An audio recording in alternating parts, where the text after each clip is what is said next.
Winter Garden by Kristin Hannah.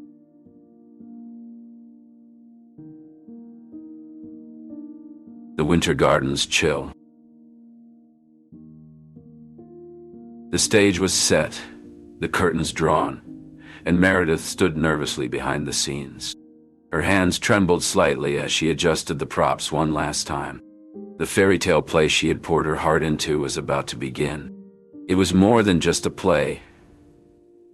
It was her silent plea for her mother's attention, her affection, a longing born from years of emotional distance, a chasm widened by her mother's cold indifference and preference for her granddaughters. In the audience, Nina sat with her camera at the ready, her eyes scanning the crowd for their mother. She spotted her sitting alone, her gaze distant, lost in thoughts that seemed miles away from the small school auditorium. The play commenced, and Meredith watched from the wings. The peasant girl in her story, brave and bold, dared to love a prince from a realm far above her own.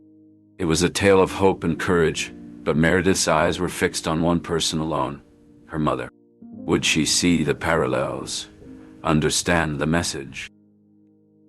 Nina's shutter clicked, capturing the moments, the expressions, the longing in Meredith's eyes. But as their father's cough echoed through the hall, a chill seemed to sweep over the room. The fairy tale was forgotten, and reality rushed back with a vengeance. Later, in the quiet of the hospital room, the sisters sat side by side, their father's hand clasped in theirs. The beeping of the machines filled the silence between them, a constant reminder of the fragility of life. Nina broke the silence first, her voice barely above a whisper. "Do you think he can hear us?" Meredith squeezed their father's hand tighter. "I hope so," she replied, her eyes brimming with unshed tears. The days that followed were a blur of doctors, whispered conversations, and the ever-present chill that seemed to follow them home from the hospital. Meredith found herself retreating into the safety of routine, her emotions locked away behind a facade of normalcy. Nina, on the other hand, sought solace in her photography, capturing the stark reality of their situation in black and white. One evening, as the first snow of the season began to fall, the sisters gathered in the living room, the silence between them as thick as the snowflakes outside. It was then that their mother, Anya, entered the room, her presence like a ghost from another time. "Tell us a story, Mama," Nina pleaded, her voice echoing with the longing of a child. Anya hesitated, her eyes flicking between her daughters. The weight of unspoken words hung heavy in the air. Finally she spoke, her voice soft and hesitant, as if she were unsure whether the story she was about to tell would be welcomed or not. Once upon a time, in a land gripped by the coldest winter. The tale that unfolded was one of love, loss, and hope. It mirrored their own lives in ways that were both comforting and painful. Anya spoke of a kingdom far away where a young girl braved the harshest of winters to find her true love. It was a story of resilience and the enduring power of the human spirit. As Anya spoke, the emotional distance that had long separated them began to thaw. The story acted as a bridge connecting the fragmented pieces of their family. It was as if, through this fairy tale, Anya was offering an olive branch, an unspoken apology for the hurt she had caused. Meredith listened, her heart aching with a mix of emotions. She understood now that their mother's tales were more than just stories. They were a reflection of their family's journey, a way for Anya to express her love in the only way she knew how. The hospital room, with its sterile walls and beeping machines, seemed to fade away as Anya's story transported them to a different realm. In that moment, the sisters were no longer worried daughters, but captivated children, enraptured by their mother's words. Outside, the snow continued to fall, blanketing the world in white, as if nature itself were listening, pausing to hear the tale unfold. The chill in the air seemed to match the atmosphere in the room, a reminder of the delicate balance between life and death, hope and despair. The story concluded with a promise of spring, a reminder that even the coldest winters eventually give way to new beginnings. As Anya finished, the room was silent, the weight of her words lingering. Meredith was the first to speak, her voice thick with emotion. "That was beautiful, Mama," she said, her eyes shining with unshed tears. Thank you. It was a simple phrase, but it carried the weight of years of unspoken words, a step towards the healing they all desperately needed. The chapter ends with the family in a moment of fragile peace, the fairy tale serving as a catalyst for a potential reconciliation. The snow continued to fall outside, the quiet observer of the intimate scene, as if nature itself were holding its breath, awaiting the next chapter in their story. The fading light. The kitchen exuded warmth, a stark contrast to the chill that had crept into the hearts of the sisters, Meredith and Nina. Standing by the stove, Meredith mechanically stirred a pot of soup, the once comforting aroma now a stark reminder of the family dinners they would never share again. Nina, her camera hanging idle by her side, leaned against the doorframe. The device that had once captured the world's chaos now felt like a burden in the oppressive silence of their home. Meredith, Nina's voice was barely above a whisper. How did everything fall apart so completely? Meredith's gaze remained fixed on the soup as she replied, I don't know, Nina. I thought that if I recreated one of Mama's fairy tales, it would bring her back to us somehow. Nina moved away from the door and walked over to her sister, placing a comforting hand on her shoulder. I know. I tried to outrun the grief by burying myself in work. But it's everywhere, isn't it? It finds us no matter where we go. In the living room, their mother sat, her eyes unfocused as she mumbled incoherently, lost in a world that only she could see. The once vibrant and lively woman was now a shell of her former self, her mind slowly unraveling. Meredith turned to face Nina, her eyes glistening with unshed tears. Do you remember when Papa would read to us? How he made us believe that we could be anything we wanted, achieve anything we set our minds to. Nina nodded, a sad smile playing on her lips. I do. He instilled in us a belief in dreams and fairy tales. Perhaps that's why Mama clings so tightly to them now. The sisters approached their mother, and Meredith gently took her hands in hers. Mama, she said softly, we're here with you. Their mother's eyes cleared for a moment, and she looked at her daughters with a spark of recognition. Once upon a time, she began, her voice stronger than it had been in a while. There was a magical garden that flourished even in the depths of winter. Meredith and Nina listened intently, finding solace in the familiar lilt of their mother's voice as she wove her tale. It was a fleeting moment of connection, a temporary refuge from the heartache that awaited them. Outside, the garden lay dormant, the cold creeping in. The ivy and columns stood sentinel, bearing witness to the family's slow unraveling. And amidst the chaos, a delicate clay butterfly, drafted with love by Vera's grandfather, lay forgotten.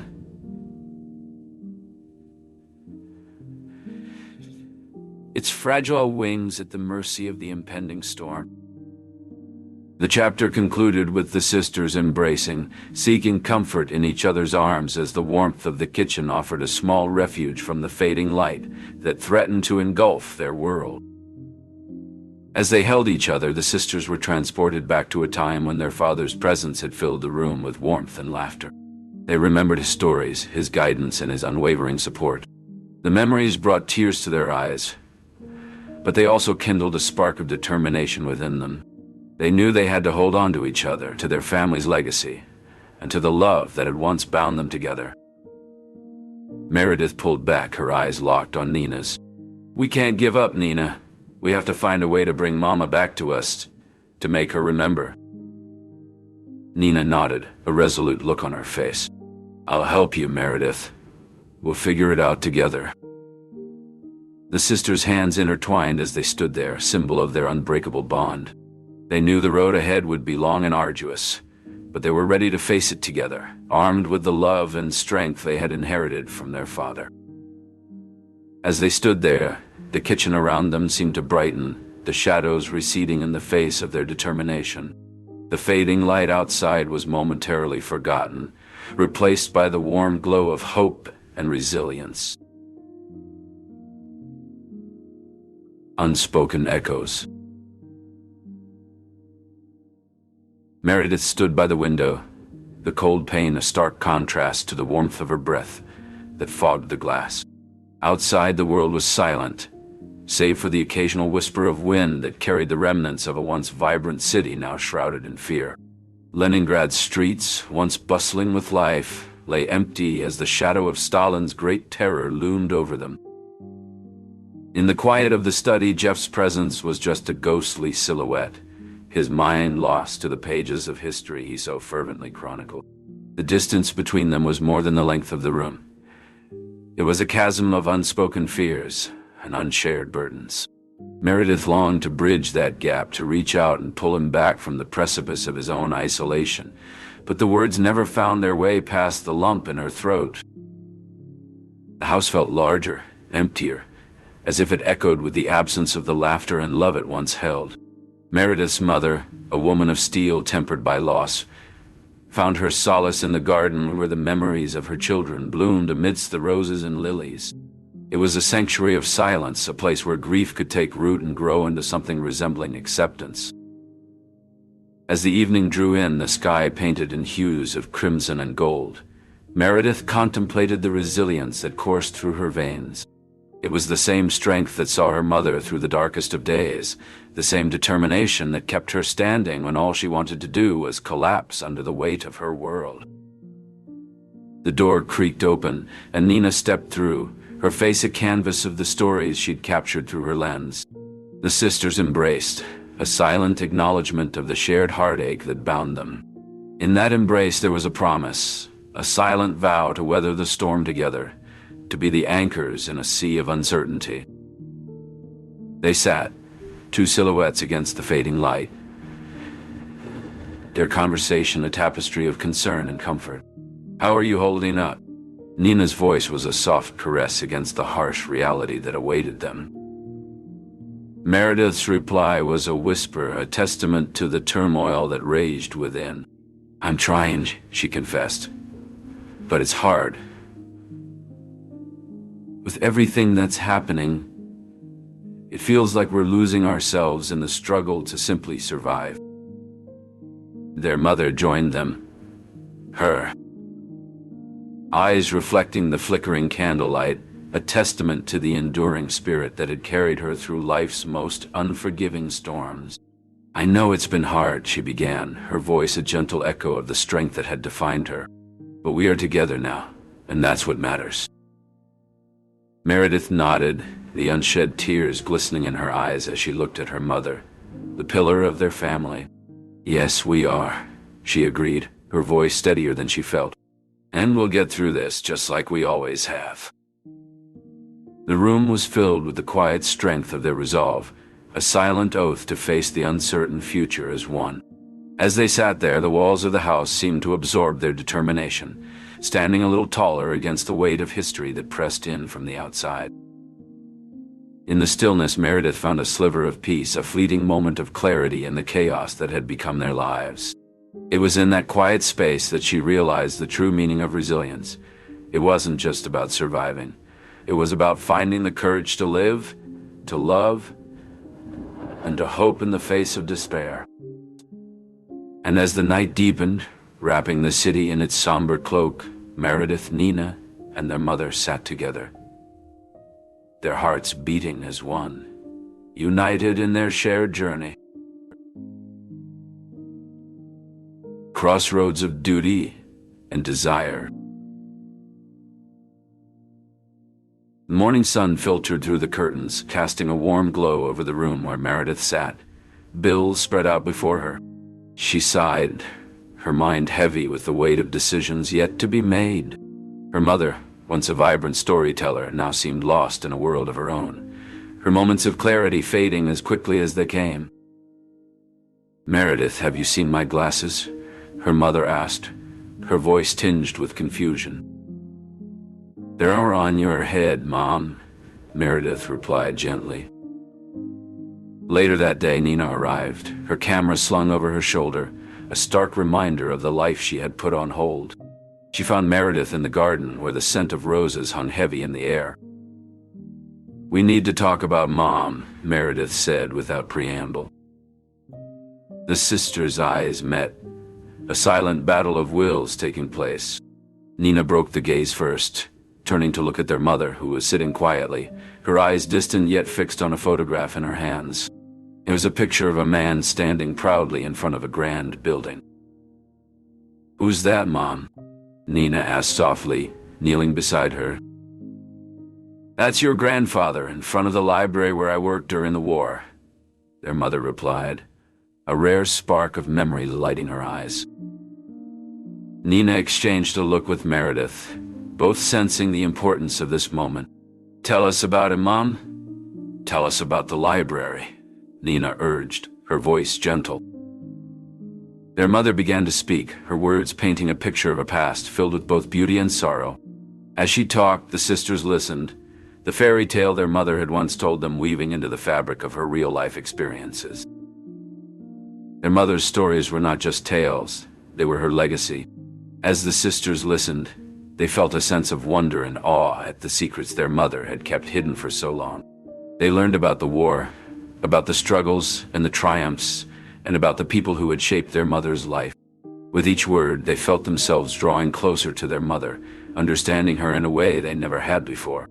The garden, once a place of duty and responsibility, was transformed into a sanctuary of discovery and connection. The Library of Lost Dreams. Meredith and Nina sat side by side in the dimly lit room of Beli Noci, the house that had been in their family for generations. The air was thick with the scent of old books and memories. In their hands, they held the last remnants of their father's ashes, a tangible connection to the man who had taught them the value of stories and the strength found in family bonds. The day had been long, filled with the kind of silence that speaks louder than words. Their mother, now residing in a nursing home, had moments when her eyes would clear, and she'd look at her daughters with a warmth that belied her confusion. It was during these moments that Meredith felt the weight of her responsibilities, and Nina the urge to flee from the inevitable. As the evening crept in, Meredith turned to Nina, her voice steady yet soft. "Do you remember the story Mom used to tell us? About the woman who could weave dreams into reality?" Nina nodded, a wistful smile playing on her lips. "How could I forget? She said it was a gift passed down through our family, a way to find resilience in the face of adversity." Meredith's eyes gleamed with a mixture of determination and hope. What if it's more than just a story? What if it's a clue to understanding Mom's past and ours? Together they decided to delve deeper into the family archives, searching for any trace of the tale that might reveal the truth about their mother's mysterious past. They scoured through old diaries, letters, and photographs, each piece a fragment of the puzzle they were desperate to solve. As the night deepened, they stumbled upon an old journal, its pages yellowed with age, but the writing still clear and vivid. It was their grandmother's handwriting, recounting a story that mirrored their mother's tales, filled with dreams woven into reality, and a legacy of women who carried the magic of resilience in their hearts. This discovery was not just a story, it was their heritage, a path to understanding the silent struggles and unspoken hopes of the women who came before them. And as Meredith and Nina read on, they felt a connection that transcended time, a bond that would give them the strength to face the days ahead. The Siege of Hearts. The cold was a thief in the old wooden house, robbing Vera and her children, Anya and Mikhail, of warmth. The walls, once resonant with laughter, now echoed with the silence of a world at war. "Mama, will we have bread today?" Anya's voice was a whisper in the vast kitchen. Vera, with hope in her eyes, assured her, despite the uncertainty that weighed heavy on her heart.